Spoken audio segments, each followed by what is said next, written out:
So, a very good morning to the students of class 11 and also class 12. Today I am making this video basically for the new academic session for the year 2020-2021 for the students of class 11 and also for the purpose of revision for the students of class 12 who will be appearing in their board examinations in the year 2021. So we begin with the very first short story which is there in your syllabus, in your textbook of short stories, and the name of the story is Salvatore.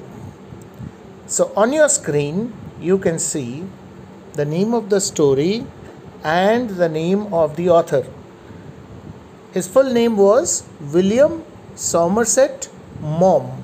Pronunciation Maugham, just as you say mom in short to your mother. So that's how this name is supposed to be pronounced. So please remember William Somerset Maugham. Now let's read something about the author first before we begin with the short story.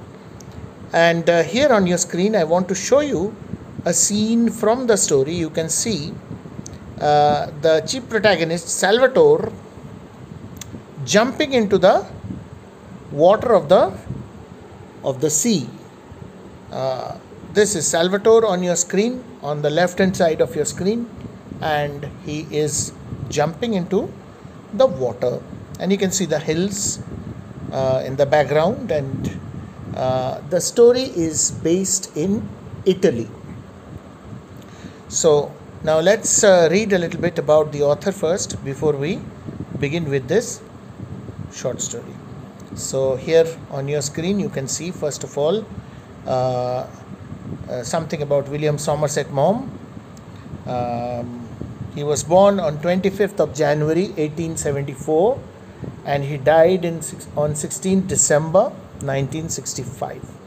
And he was an English playwright, novelist and a short story writer. But he had married an American woman, though he was himself British. He was among the most popular writers of his era and reputedly the highest paid author during the 1930s. Now here on your screen you can see the photograph of William Somerset Maugham.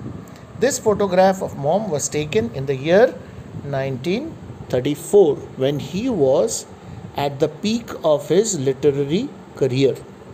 So this is William Somerset Maugham on your screen now. So you can see he is the author of this short story which we are going to start today. So moving on to something more about him. He was born William Somerset Maugham on 25th of January 1874 and he was born in Paris, which is in France. And he died on 16th December 1965 at the age of 91 in Nice, Alpes Maritimes, also in France. So born in France, died in France, but he was British by birth. And this short story which we are going to read is therefore written in English. Education, he studied in this school, the King's School in Canterbury, which is in England. Alma Mater, meaning to say the educational institution where he went for higher studies. Heidelberg University, St. Thomas's Hospital, Medical School. Now you must be wondering, what was he doing in the medical school? Well, he was into the medical profession and he studied medicine. So he was destined to become a doctor and he worked with the Red Cross. But eventually he turned out to be one of the greatest authors of modern British literature. Occupation, playwright, novelist, short story writer. Spouses. So you have spouse or spouses, that means his wife. So Siri, welcome. whom he married in 1917, and he was divorced from her in 1929. They had a very unhappy marriage actually, and this lady, she was originally wife of someone else, and mom had an affair with her, and subsequently that marriage broke up. Then she married William Somerset Maugham, but even this marriage was not a happy marriage. And from this marriage, Maugham had a daughter whose name was Mary Elizabeth Maugham. So this is a brief life history of Maugham. Both Maugham's parents died before he was 10, and the orphaned boy was raised by a paternal uncle who was emotionally cold. He did not want to become a lawyer like other men in his family, so he trained and qualified as a physician, meaning to say doctor. So William Somerset Maugham was actually a doctor. His first novel, Liza of Lambeth, was published in 1897, and it sold out so rapidly that Maugham gave up the medicine to write full time. So in 1897, even though he was a doctor, he saw that his career was flourishing in writing novels. So he gave up his medical practice and he started writing more and more novels and stories and things like that. So during the First World War, he served with the Red Cross and in the ambulance corps before being recruited in 1916 into the British Secret Intelligence Service. So he worked for the British Secret Intelligence Service as well. He worked for the service in Switzerland and Russia before the October Revolution of 1917 in the Russian Empire. During and after the war, he traveled in India, Southeast Asia and the Pacific. He drew from those experiences in his later short stories and novels. Even this short story which we are going to see or we are going to read, in this short story also we have a character or the chief protagonist who goes to the war, who is recruited and has to go because he becomes part of the Navy. And then when he returns, he realizes that he has lost the girl he used to love. So that is the whole story. Actually, the basic fact of the story is that we have this chief protagonist whose name is Salvatore, and he is in love with a girl who lives in the Grand Marina, and then suddenly he has to go because he has been called, all young men like him, they have been asked or ordered by the government to join the Navy. So he has to join, and he goes away from his hometown for some time, and when he returns, actually he is discharged from service because of ill health. When he returns and when he wants to marry the girl whom he used to love, she does not speak to him at all, while her parents inform him that she was not willing to marry him because of his illness or physical inability. So that being the case, he was a broken man, but then he ends up marrying somebody else and eventually lives a happy life with her. So Salvatore's the story of Salvatore, let's discuss a few important milestones of this story. On your screen you can see Salvatore by William Somerset Maugham. Characters, you have first and foremost the chief protagonist or the main character or the hero of the story, that is Salvatore. Then you have Assunta. Assunta is Salvatore's wife. Their family, the girl from Grand Marina whom he used to love but could not marry. The setting is Naples, and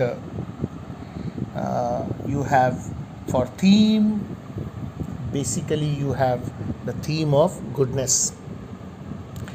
And the onlyest question, if I may use this term, onlyest, which you must prepare for this particular story, so that you can answer any other question which comes from this story, is the theme of goodness, which is found in abundance in the character of Salvatore.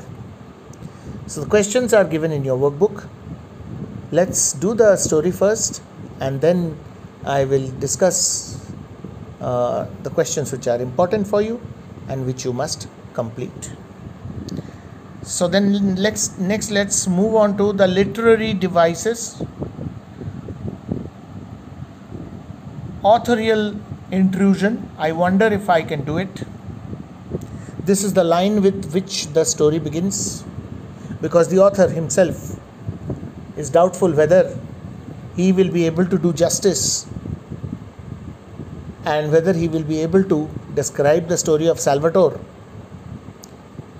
in a way so that it draws the interest of his readers. That's why he begins with the line, I wonder if I can do it. I started by saying that I wondered if I could do it, and now I must tell you. So that is the intrusion we notice in the beginning of the story, the very first line of the story. Simile, as thin as a rail, like an angel, eyes like forest pools, as ugly as the devil. So these are some of the similes you come across in this story. Though we know that similes are mainly used in poetry, but this short story has somewhere the touch of poetry, and that's the reason why you can mention these similes, or the comparisons can be termed as similes. Zoomorphism, patience of a dog. So you see, comparing human beings with animals, that's zoomorphism. He had the look of a dog that had been beaten. So these are some of the zoomorphisms you have here. Then alliteration, as you have in poetry, where subsequent words of the same line in the same line begin with the same alphabet. So you have Salvatore smiled his sweet smile, S, and said his laugh was like the laughter of the angel. His laugh was like the laughter, L. So you see, you find in Salvatore you also find examples of alliteration. Now the key points of the story on your screen. The story begins with the narrator musing, I wonder if I can do it. He recalls Salvatore as a jolly, carefree boy of 15. So in the story begins the description of Salvatore, who is 15 years old, just a teenaged boy, a son of an Italian fisherman. Salvatore loved to swim. That's why you saw in the poster he is jumping into the sea. Climb rocks and play around. He was also a caring brother. He had two younger brothers who were much younger than him, and he would take them for bathing. So we shall see in the story when that scene comes up. As a young man, he fell in love with a girl from Gran Marina, but had to join King Victor Emmanuel's navy before they could get married. Like I told you, there was a call given to all young men to join the navy, and so he had to go before he could propose to her and before he could marry her. He had to serve in places all around the world, missed his home and his love, wrote letters to his lover, and was finally discharged from duty owing to an illness. The girl doesn't come to receive him, later tells him that she can't marry a man who isn't fit enough. Later, a girl called Assunta fell for Salvatore. They were married and had children. Salvatore worked hard to provide for his family. He rode for miles to catch fishes and tended the vineyard. So, there was this vineyard because all Mediterranean countries, particularly the coastal countries adjoining the Mediterranean Sea, whether it is Italy or whether it is France or whether it is Spain or Portugal, all these countries, they have one thing in common, and that is cultivation of grapes and then the production of some of the finest wine in the world. So Salvatore also had a vineyard, so he would go out into the sea to catch fish, into the Mediterranean Sea to catch fish. If you see the map of Europe, you shall see that Italy is peninsular in shape, so it is surrounded by the sea on three sides, and so fishing is an important occupation, especially for people living in coastal areas. And Salvatore was also the son of a fisherman, and so he would go out to do some fishing, and rest of the time he took care of the vineyard. Despite the pain from rheumatism, so that was his illness, rheumatism. It's muscular pain, rheumatic pain, and sometimes it gave him some trouble or difficulty in movement. But he never blamed anybody and was kind to all. That was the goodness of Salvatore. That's why I said that if there is the question from Salvatore, it has to be related to Salvatore's goodness. So he never blamed anyone. The narrative ends with Salvatore playing with his two infants, just like he used to play with his two little brothers. Later in life, after marrying Assunta and after settling down, he had two kids, and he used to play with the same interest and same enthusiasm as he used to play with his younger brothers many years ago. So he proves himself to be a very caring and loving father in that. The narrator reveals his intent. He wanted to see if he could hold the reader's attention for a few pages by showing the presence of one quality in the life of this man, and the quality was that of goodness. So that's it in the introduction. Now let's proceed with the text of the story. We have just read something about William Somerset Maugham and also about this short story. An overall idea is now already generated. So let us now move towards the main text of the story. We may not be able to finish it in just one video, so this will be done in at least 3 parts. So today we will have only the first part, and in the first part let us see how much we can do. So all of you, please take out your textbooks if you have not taken out already, and please go to right students. So let's now begin with the text of the story. I expect all of you to take out your textbooks and open on the story so that you can follow what I am explaining here. Salvatore by William Somerset Maugham. I wonder if I can do it.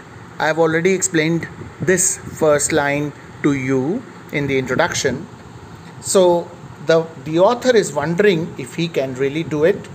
I knew Salvatore first when he was a boy of 15 with a pleasant face, a laughing mouth and carefree eyes. So this is the physical description of the boy Salvatore, who was a teenager. He was just 15 when the author claims that he was introduced to this boy, and this is how he describes him. He used to spend the morning lying about the beach with next to nothing on, and his brown body was so thin as a rail. So Salvatore was just 15 and he would take off his clothes, maybe just to enjoy the sun, and he would lie down on the beach near the coastline, and he would enjoy the sun. and he was very thin. So his body is compared to a rail. Now, he never wore, his body was as thin as a rail. He was full of grace. He was in and out of sea all the time, swimming with the clumsy, effortless stroke common to the fisher boat. So he was a great swimmer. Actually, boys who grow up in the sea coast generally develop the skills of swimming in the sea. And Salvatore was no exception. And he was the son of a fisherman, as I have told you in the beginning. And so he enjoyed swimming. So every now and then he would be swimming in the sea water. And what sea are we talking about? We are talking about the Mediterranean Sea. So he used to swim with clumsy, effortless stroke, meaning to say he was quite comfortable with his way of swimming. So that's how he used to swim.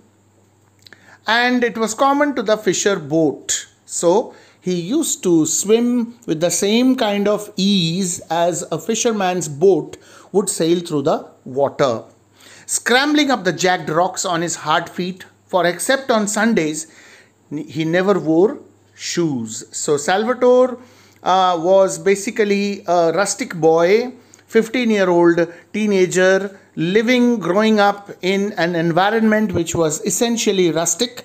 And rustic means something pertaining to rural life or village life. And so wearing shoes was like a luxury for him, and he would only wear it on Sunday, because Sunday was the day for going to the church. And so people normally wear their best clothes and even wear shoes. That is why it is said that he would only wear his shoes on Sundays. He would throw himself into the deep water with a scream of delight. So we have seen in the opening credits, we have seen how Salvatore is jumping into the seawater. He used to enjoy diving into the seawater. His father was a fisherman who owned his own little vineyard, and Salvatore acted as nursemaid. Nursemaid, one who takes care of a sick patient, is called a nursemaid. But Salvatore treated his two younger brothers just like a nursemaid. So he was full of affection for his younger brothers. He used to behave like their governess and used to take care of them. He shouted to them to come inshore when they ventured out too far. His two younger brothers were also swimmers, but when they would swim, Salvatore would keep a close watch on them, and if they started swimming too far, he would shout to them and ask them to come closer to the shore. When they ventured out too far and made them dress when it was time to climb the hot vine-clad hill. Vine-clad? Covered with vines. So once the swimming exercise was over, the children would come out of the water.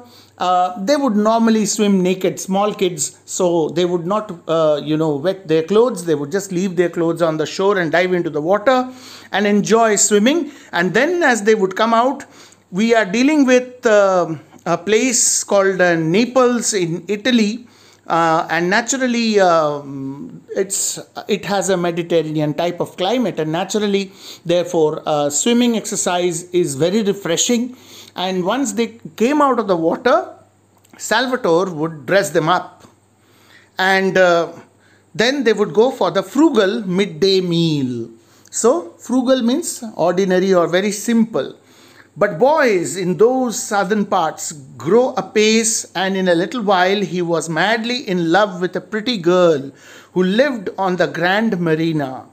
So Salvatore fell in love. He was in his teens, and he was growing up, and in his growing years, as it always happens, young people, they fall in love with each other. Salvatore fell in love with a girl who lived in the Grand Marina. Her name is not mentioned, but she was definitely a beautiful girl and a young girl and of Salvatore's age group, and Salvatore fell in love with her. She had eyes like forest pools and held herself like a daughter of the Caesars. So she had this elegance, this grace, because of which Salvatore fell in love. Her eyes were beautiful and she behaved like a princess. They were affianced, but they could not marry till Salvatore had done his military service. Now, in Italy, in those days, there was probably this custom that any young man who came of age, that is 18 years of age, he was supposed to join the military service first, and then he could be free and he could then take up any other profession, get married and settle down. So even though he was engaged to this girl, he could not marry her because Salvatore had to finish his military service. And when he left the island, which he had never left in his life before, to become a sailor in the navy of King Victor Emmanuel, he wept like a child. So Salvatore had to go because there was this call. As a young man, it was his duty to serve his country, and the king had ordered all young men to join the military service, and so he was going. And to leave this girl whom he loved was very hard on Salvatore, and he was a simple-hearted fellow, and so he wept like a child. So that is being said here. Now, it was hard for one who had never been less free than the birds to be at the beck and call of others. It was harder still to live in a battleship with strangers instead of in a little white cottage among the vines. Now, if you go to Italy, if you go to the Mediterranean coast, whether it is Italy or Spain or France, you will notice that in the coastal areas, there are cottages, and these cottages are surrounded by vineyards, and growing grapes and then making wine out of grape juice is a major occupation of the people living there. So there was a lot of difference in living in a cozy white cottage, and these cottages are generally white in color. So it was a different thing altogether to live in a battleship. If you are in the navy, so military service means you could be asked to join the army, the navy or the air force. Salvatore was asked to join the navy, and he had to live with other soldiers of his age group whom he did not know. He was getting introduced to them in the battleship. So he was not feeling very happy about it. So, and when he was ashore to walk in noisy, friendless cities with streets so crowded that he was frightened to cross them. Now what happens is, when you are in the navy, you are in a battleship, regular training exercises go on, and the ships are almost always in the sea, but sometimes they reach certain coastal areas, certain ports, and those port cities are very big, and Salvatore gets the scope to walk along the cities, those coastal portal cities, and then he misses his own place because these foreign places are so crowded, the streets are so crowded, and the streets are so full of traffic that he feels frightened to cross them, when he had been used to silent paths and the mountains and the sea. So that is how he grew up, in silent areas where there were pathways and very few people, and then the mountains, as you saw in the cover. As we started the video, I showed you how Salvatore was jumping into the seawater, and in the background you could see the mountains. So he had always grown up with these silent paths, the mountains and the sea. I suppose it had never struck him that Ischia, which he looked at every evening, it was like a fairy island in the sunset, to see what the weather would be like the next day, or Vesuvius, pearly in the dawn. Vesuvius is a mountain, it's a volcanic mountain. So these are some of the place names or the landmarks which he looked at and had anything to do with him at all. So when he looked at these places or these things, when he looked at the volcanic mountain Vesuvius, or when he looked at Ischia, he felt that these things, these objects or these natural structures, they were not really related to his life. But when he ceased to have them before his eyes, he realized in some dim fashion that they were as much part of him as his hands and his feet. So these places were not related to him, that's what he felt initially. But when he is away from his home place or home village or hometown, then he realizes that even those places like Vesuvius and Ischia were also part of his own life, which he now misses. He wants to go back to them and he wants to see them once again. So he realizes this now. So he was dreadfully homesick. But it was hardest of all to be parted from the girl he loved with all his passionate young heart. So it was, the most difficult part was, of course, though he was homesick, that was one thing, but missing his beloved, the girl he loved, was something of a greater pain for him. And he found it very difficult to cope with this separation. He wrote to her. So he started writing letters in his childlike handwriting. Long, ill-spelt letters with a lot of spelling mistakes. He managed to write whatever he could, in which he told her how constantly he thought of her and how much he longed to be back. Because they were engaged already. She was his would-be wife. They were already engaged. So he was writing letters to her. He was sent here and there, to Spezia, to Venice, to Ban, and finally to China. So China was the farthest. Here he fell ill of some mysterious ailment. Right now we know the COVID virus has also originated from China and is wreaking havoc on the world. China has always been, you can see in this old story written in the 1930s, that after going to China, the chief protagonist or the main character or the hero of the story falls ill because of some mysterious disease. Ailment means disease. That kept him in hospitals for months. He bore it with the mute and uncomprehending patience of a dog. He tolerated it, just like a trained dog with patience bears all pain. When he learned that it was a form of rheumatism, rheumatism means muscular, something related to the nerves and muscles, and something which gives you so much of pain, bodily pain, that you are not able to do any work. So when he learned that it was a kind of rheumatism that made him unfit for further service, his heart exalted. So the army, they said that you are not fit to be a soldier anymore. You have to go home. You have to be sent back because you are not suitable. You are not physically fit. So when he heard this, Salvatore was very happy. Exalted means he rejoiced. In his heart there was a lot of joy when he came to know this. For he could go home and he did not bother. In fact, he scarcely listened when the doctors told him that he would never again be quite well.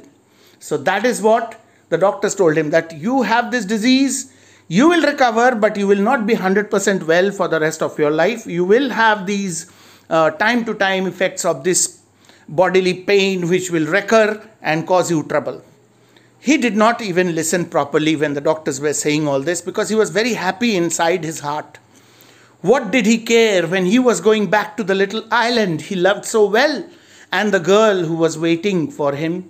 So he was thinking about the girl who was waiting for him and he was thinking about home. So two wishes will be fulfilled. Even though he is sick, he is being discharged from the army and he will get back home.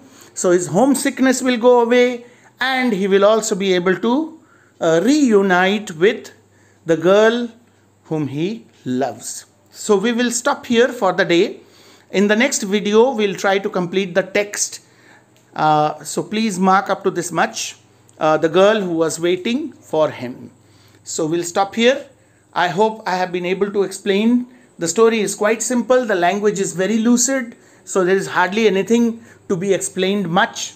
And if you still find any word which you consider difficult to understand, you can Google it and find out the meaning, or you can consult a dictionary. And in our next video, we'll start from the next paragraph, which begins with when he got into the rowing boat. So that's it for the day. Thank you very much.